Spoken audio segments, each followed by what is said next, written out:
November 12, 1944. Northern Luzon, Philippines. A Japanese company commander watched through field glasses as a column of American vehicles rolled toward his trench line. He expected tanks. He expected artillery. What he did not expect was a sudden eruption of flame and thunder from what looked like ordinary troop carriers. In less than 90 seconds, his entire forward position vanished in overlapping clouds of smoke and shrapnel. His men didn't hear the usual whistle of incoming shells. They heard a roar like 100 simultaneous lightning strikes. Survivors later reported to Imperial headquarters that the Americans had deployed Kaminari no basha, thunder wagons, vehicles that vomited fire like dragons and erased defensive works before a single infantryman dismounted. The Japanese didn't know it yet, but they were facing a weapon system born not from doctrine, but from desperation and a mechanic's hunch in a motor pool outside Tacloban. If you believe stories like this shouldn't vanish with time, subscribe. Let's keep their memory alive together. The modification that turned soft-skinned personnel carriers into mobile rocket platforms began not in a design bureau or ordnance lab, but in the mind of technical Sergeant Hank Bauer, a 31-year-old former auto mechanic from Dearborn, Michigan. Bauer had enlisted in 1942 after his younger brother was killed at Guadalcanal. He was assigned to the 96th Infantry Division's motor pool as a maintenance NCO. His job was keeping him 3 half-tracks running through mud, heat, and mechanical abuse. He was good at it. He was also bored. The half-tracks worked fine. But Bauer watched them haul troops into rifle range and take casualties before they could deploy effectively. He watched men die in the open ground between vehicle and trench line, and he started thinking about what those carriers could do if they hit harder before the ramps dropped.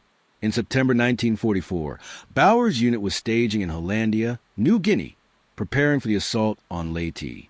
The division had just received shipments of M8 4.5-inch rocket launchers. These were tube-type launchers intended for direct-fire close support, effective but slow to reposition. Bauer saw crates of them stacked near the motor pool. He also saw damaged aircraft rocket rails being scrapped after an air raid on a nearby airstrip. These rails, designed to hold 5-inch high-velocity aircraft rockets beneath fighter wings, were twisted but mostly intact. Bauer asked the aviation ordnance crew if they'd write them off as total loss. They shrugged and said, "Take whatever you want." So Bauer hauled 6 rails back to his shop. The idea was simple in theory, difficult in execution. Mount the aircraft rocket rails on the sides of a half-track. Load them with 5-inch HVR rockets. Fire them in rapid salvo just before the infantry dismounts. Saturate the target area with high-explosive fragmentation warheads. Suppress or destroy defensive positions before troops are exposed. The problem was that aircraft rails were designed for clean aerodynamic flow and electrical firing circuits synchronized with a fighter's gun trigger. Half-tracks had neither. Bauer would have to fabricate mounts, rewire firing systems, and ensure the rockets didn't cook off from vibration or engine heat during the approach. Bauer worked at night. He bent steel plate from salvaged landing craft ramps into angle brackets. He welded them to the half-track's armored hull just above the troop benches. 3 rails per side. Each rail held 1 rocket. 6 rockets per vehicle. He scavenged electrical relays from wrecked jeeps and ran insulated wire from a jury-rigged control panel mounted beside the driver's seat. The panel had 6 toggle switches and 1 master trigger. Flip the switches to arm individual rockets. Press the trigger, and all armed rockets fired in sequence, 1 every half second. Total salvo time, 3 seconds. Impact zone, roughly 60 meters wide and 40 meters deep, depending on range and angle. The first test came on October 3rd, 1944. Bauer drove the modified half-track to an abandoned stretch of beach. He aimed at a cluster of palm trees 200 meters out and flipped all 6 switches. He pressed the trigger. The noise was catastrophic. 6 rockets shrieked off the rails in quick succession, trailing white smoke. The recoil rocked the half-track sideways. 4 rockets hit within 10 meters of the target. 2 veered off course and exploded in the surf.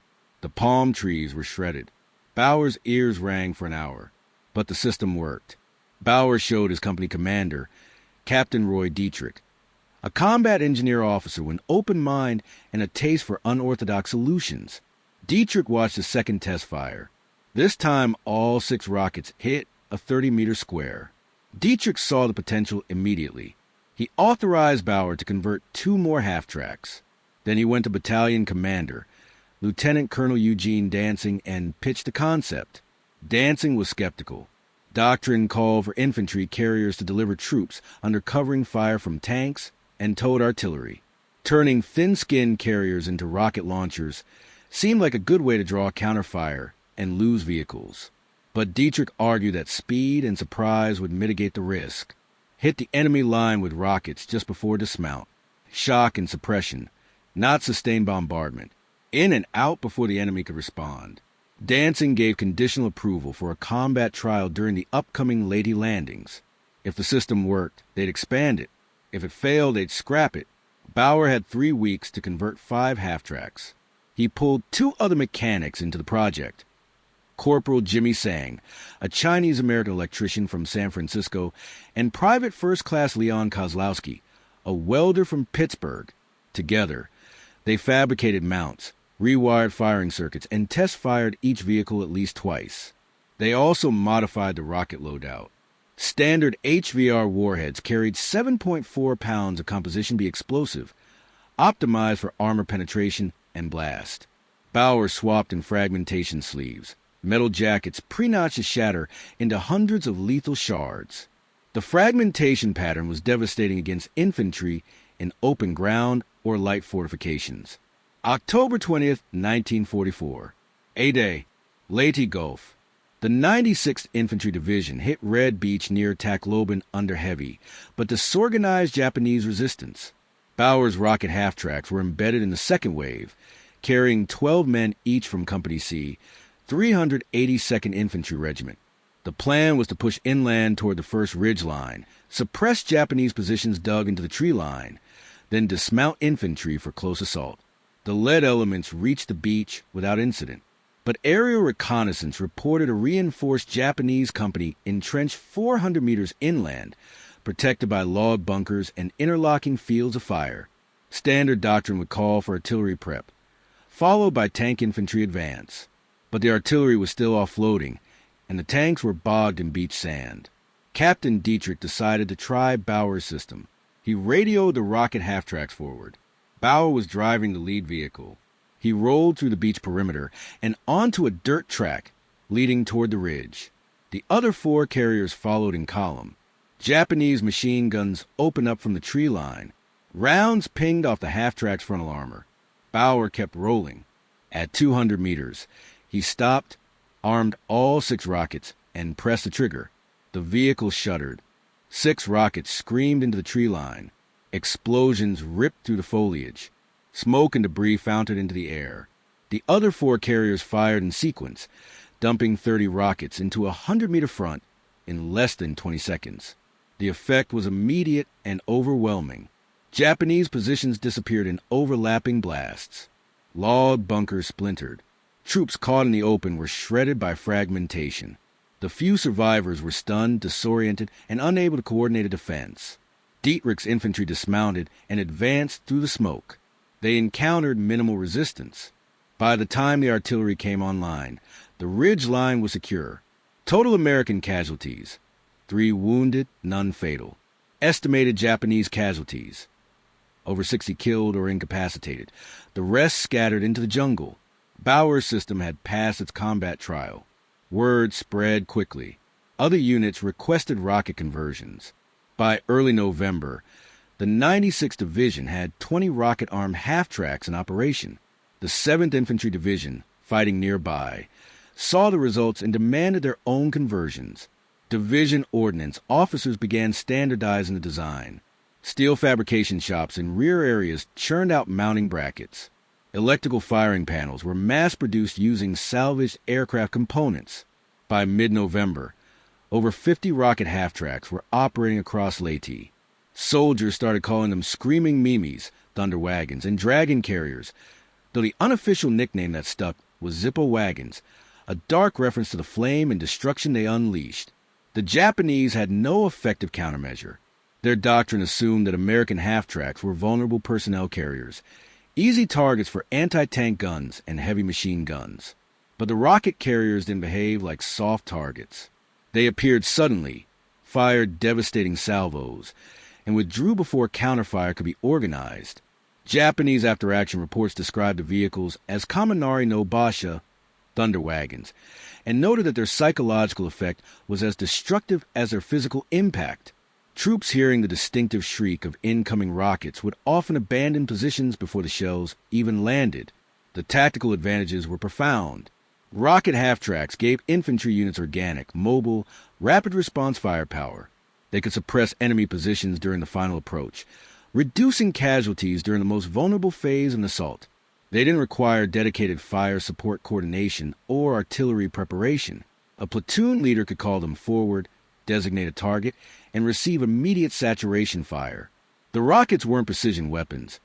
They scattered across a wide area, but that scatter pattern was ideal for suppressing dug-in infantry and destroying lightly fortified positions. The system wasn't perfect. Rockets occasionally misfired or failed to launch, leaving a live munition hanging on the rail. Electrical systems were vulnerable to water damage, especially during river crossings or heavy rain. The ammunition supply was inconsistent. HVR rockets were produced for naval aviation, and diverting them to ground units created logistical friction.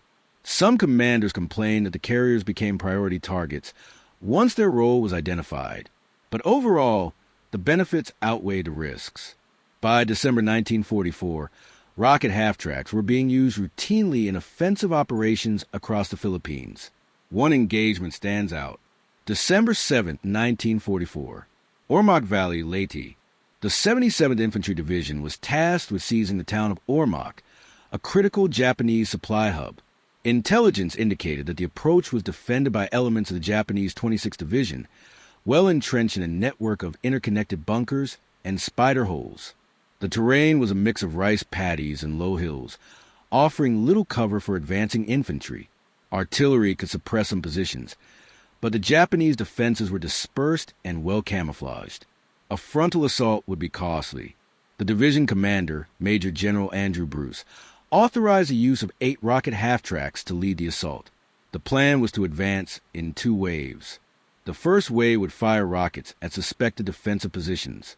The second wave would deliver infantry to exploit the gaps. The assault kicked off at dawn. The rocket carriers rolled forward across the paddies, churning through mud. Japanese observers spotted them and called for mortar fire. Shells began dropping around the carriers. One half-track took a direct hit and exploded, killing the crew. The others kept moving.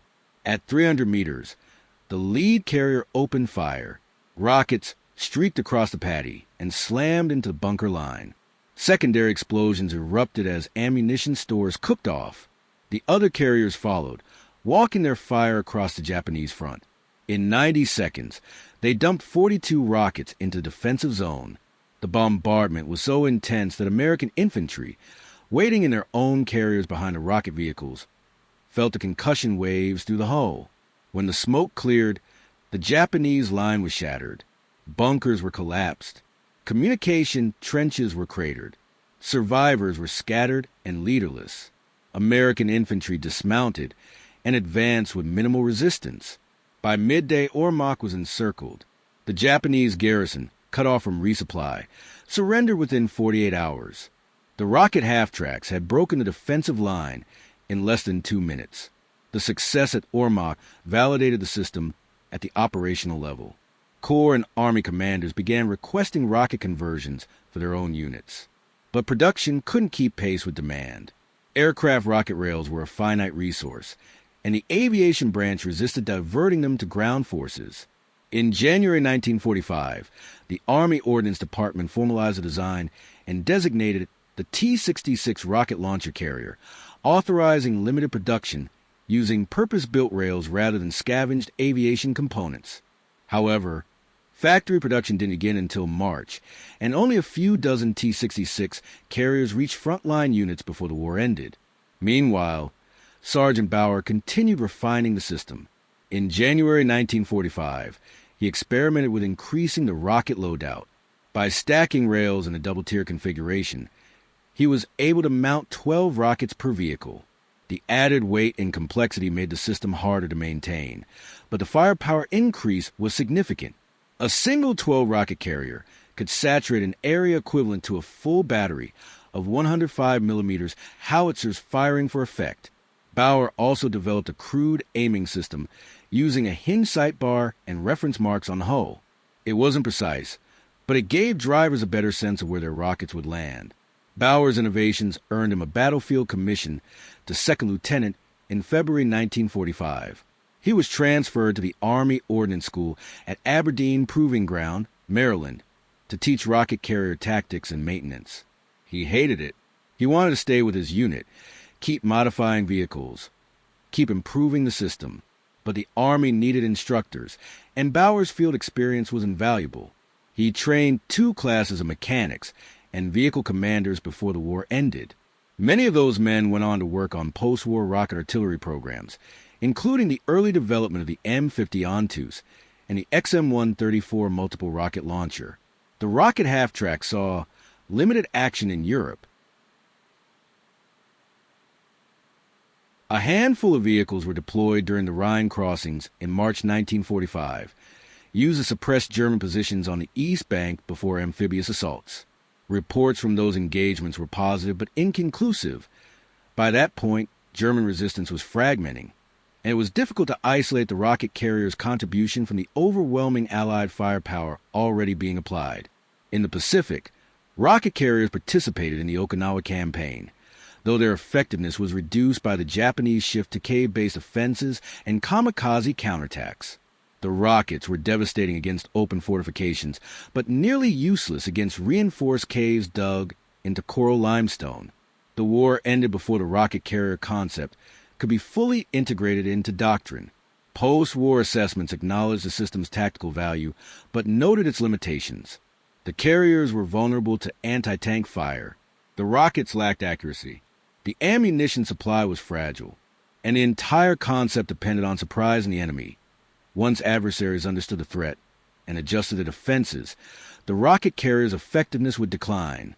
The Army shelved the T-66 program in 1946 and shifted focus to dedicated rocket artillery systems like the M16 multiple gun motor carriage and later the M91 rocket launcher.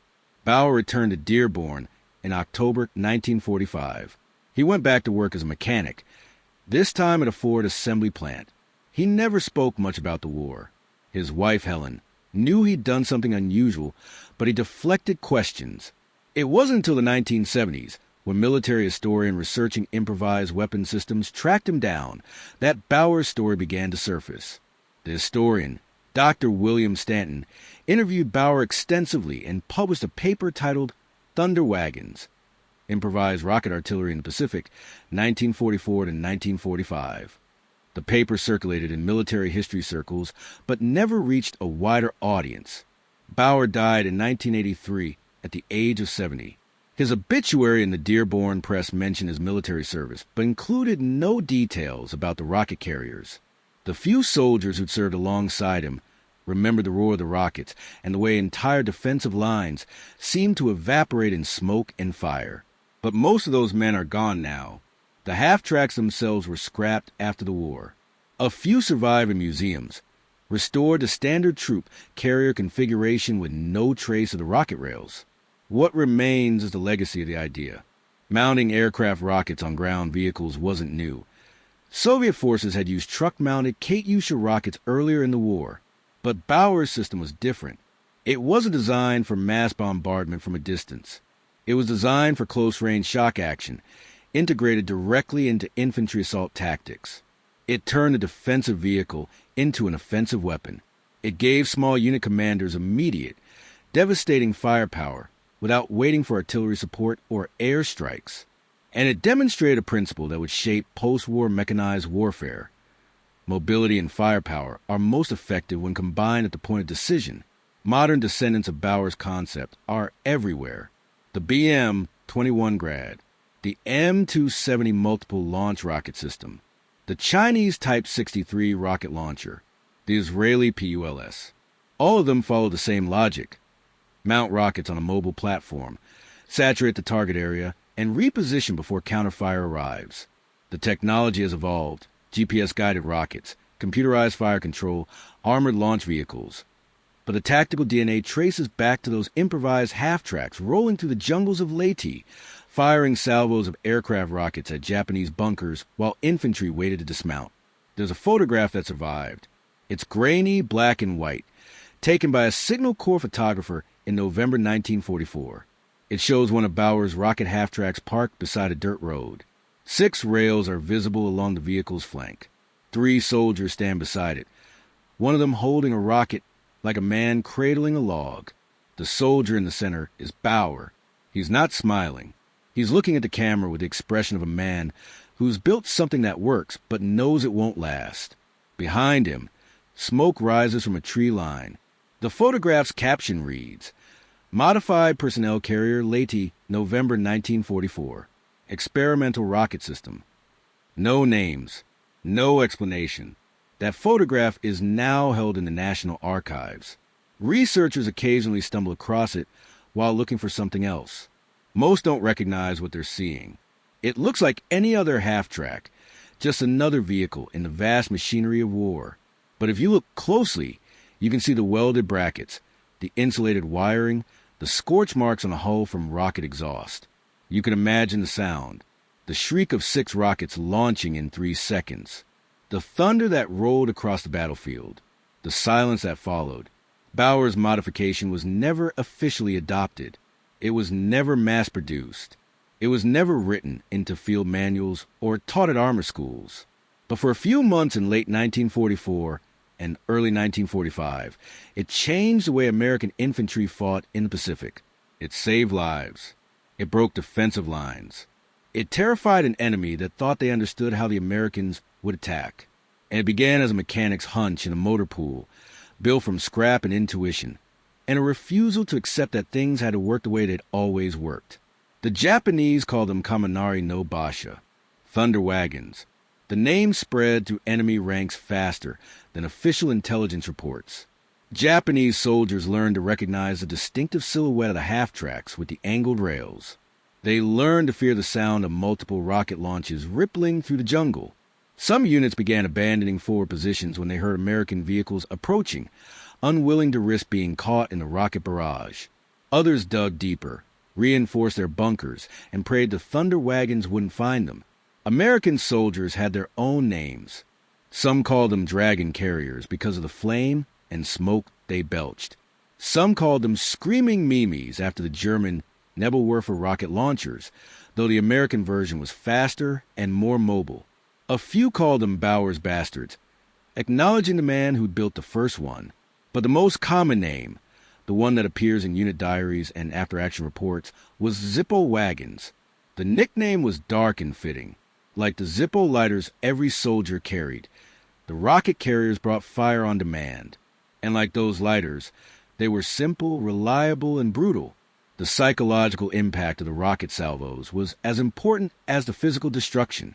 Combat is as much about morale as it is about material. When a defensive position comes under sustained artillery fire, soldiers can take cover, wait for the barrage to lift, and then return to their positions. But the rocket salvos were different. They arrived suddenly, without warning. There was no time to take cover. The explosions were simultaneous and overlapping, creating a sensory overload that left survivors disoriented and unable to function. Japanese soldiers who survived rocket attacks reported hearing loss, concussions, and a lingering terror that made it difficult to hold defensive positions during subsequent engagements. American commanders quickly learned to exploit the psychological dimension. They would sometimes fire rocket salvos at empty or lightly defended positions, just to create noise and confusion. The Japanese would respond by shifting reinforcements to the attack sector, believing they were under major assault. Meanwhile, the real attack would come from a different direction, catching the Japanese off balance and out of position. The rocket carriers became tools of deception as well as destruction. In February 1945, during the fighting from Manila, a platoon of rocket half-tracks was used in an urban environment for the first time. The Japanese had fortified the Intramuros district, the old walled city, turning stone buildings into strong points and stringing barbed wire across the streets. American infantry was stalled by interlocking fields of fire from entrenched machine guns. Artillery couldn't be used without causing massive civilian casualties.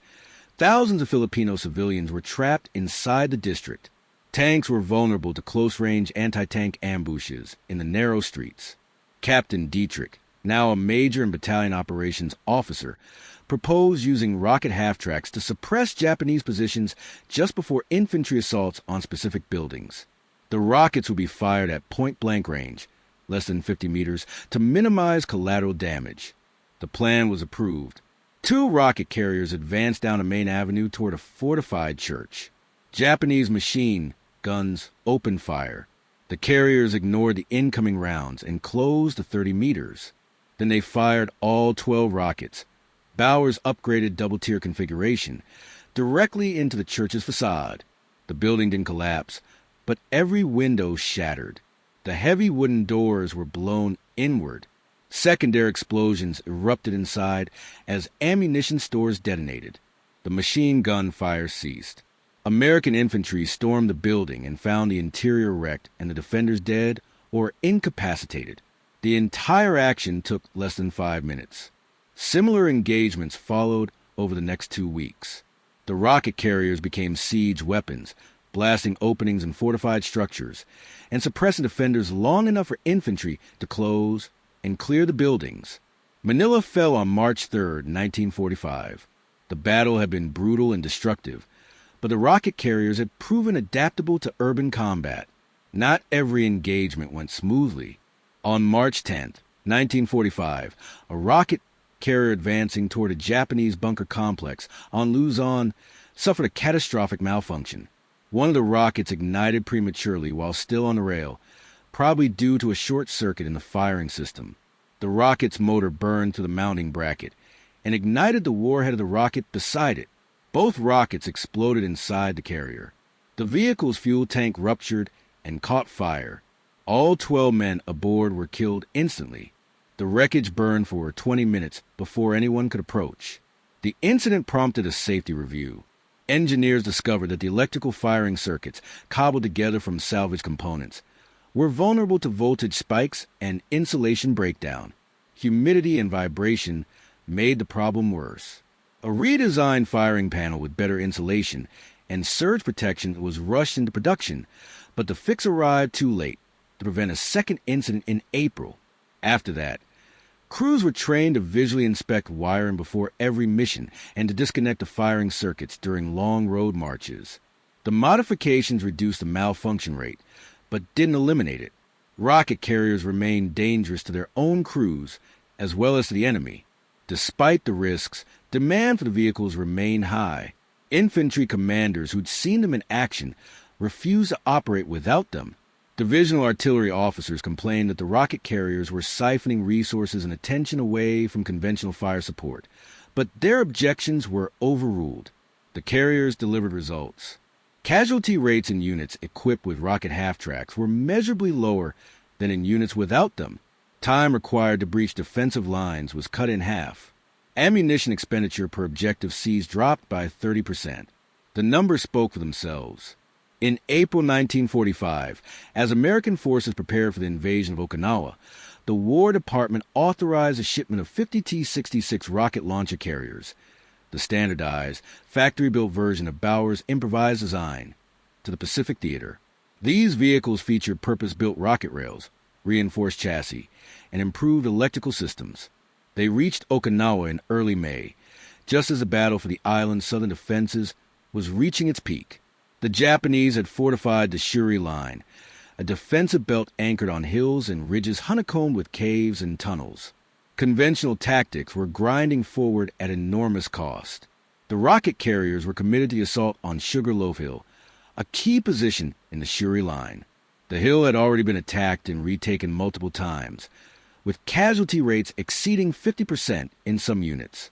On May 14th, 6 rocket carriers advanced within 200 meters of the hill's base and fired a coordinated salvo of 72 rockets into the Japanese positions.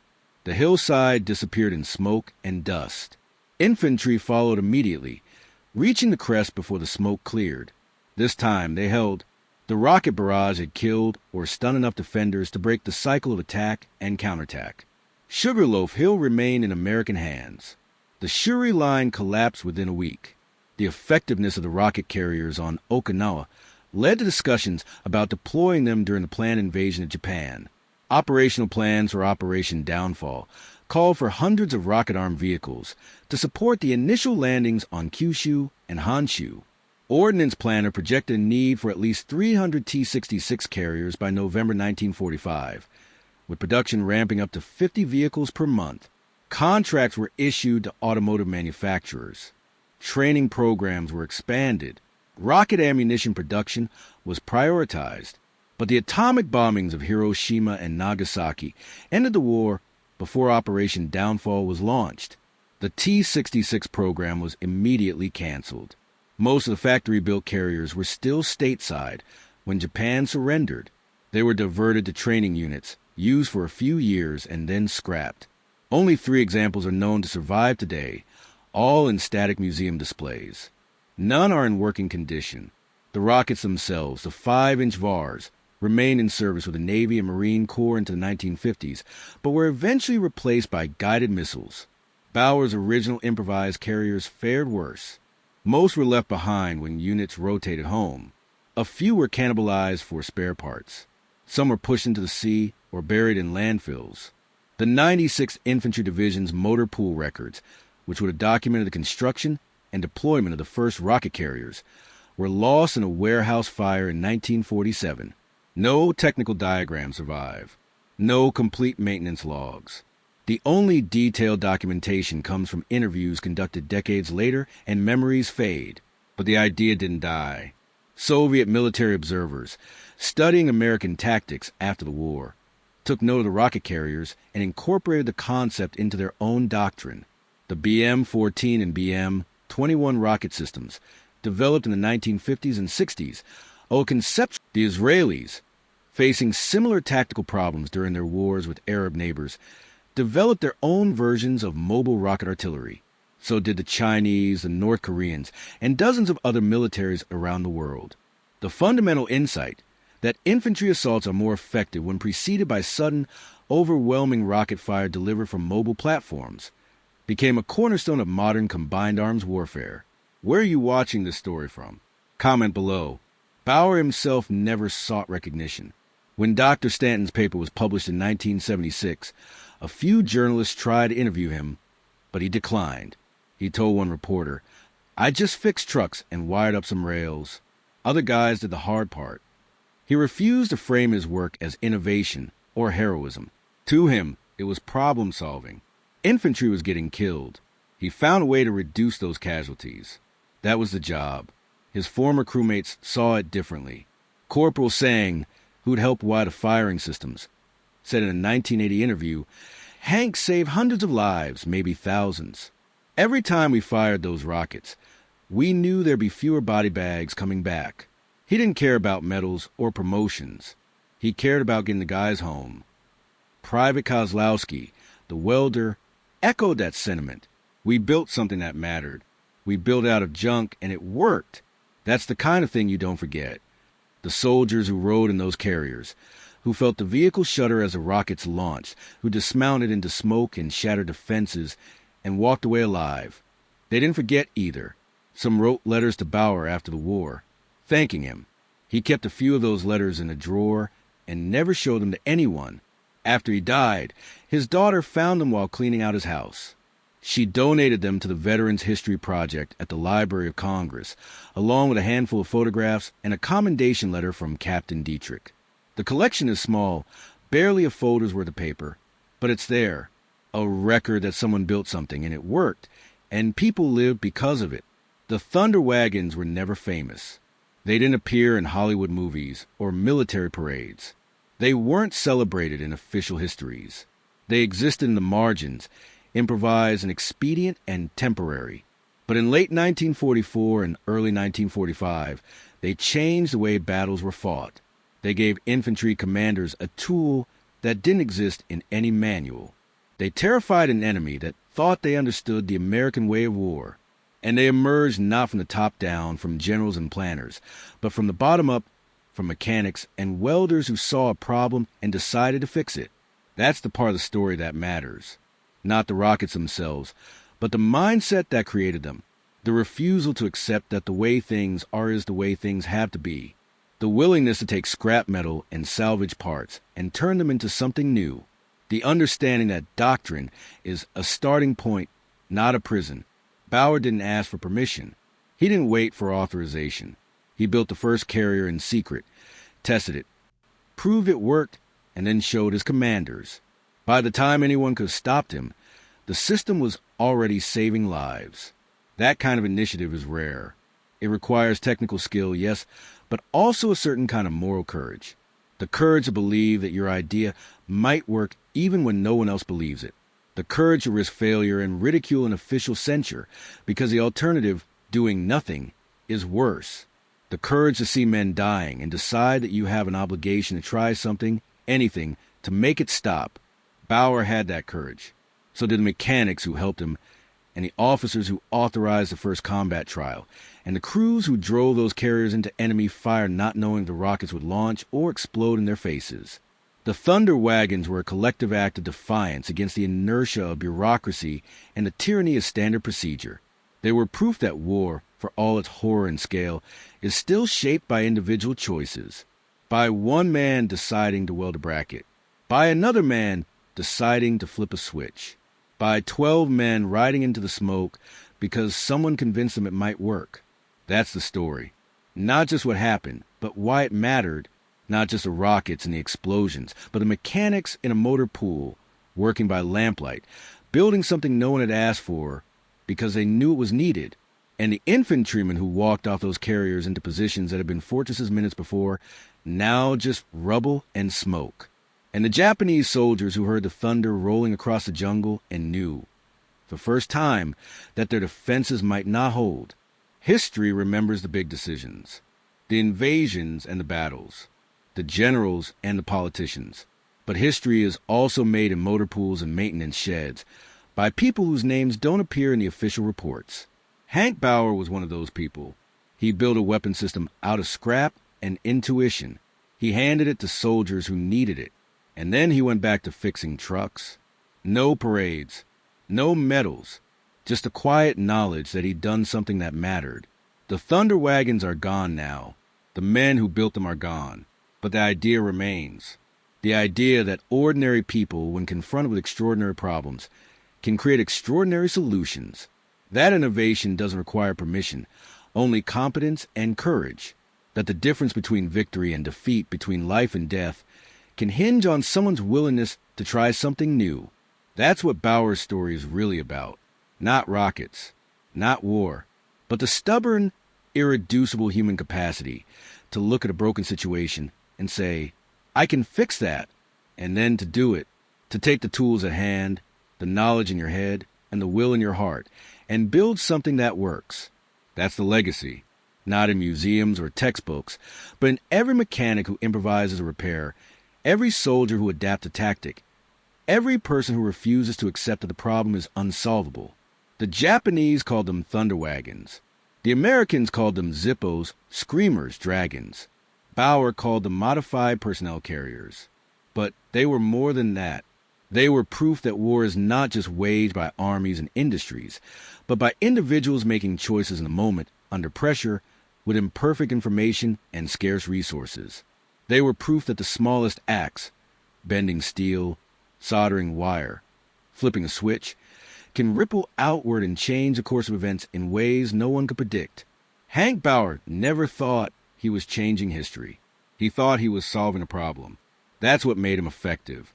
He didn't get lost in the scale of the war or the abstraction of strategy. He focused on the immediate and the actionable. Men were dying. He could reduce that. So he did. That clarity of purpose, that focus on the practical and the possible, is what makes a story resonate. It's not about genius or heroism. It's about competence applied with urgency. It's about seeing what needs to be done and doing it, without waiting for someone else to take the lead. That's a lesson that transcends war. It applies to any situation where the stakes are high, the resources are limited, and the outcome depends on someone's willingness to act. The thunder wagons rolled to the jungles of Leyte and Luzon and Okinawa for less than a year. Then they were gone, scrapped and forgotten, but the men who rode them and the men who built them carried the memory. And sometimes, late at night, Hank Bauer would sit in his garage in Dearborn and remember the sound. The shriek of 6 rockets launching in 3 seconds. The thunder that followed. The silence when it was over. He never talked about it, but he remembered, and that was enough.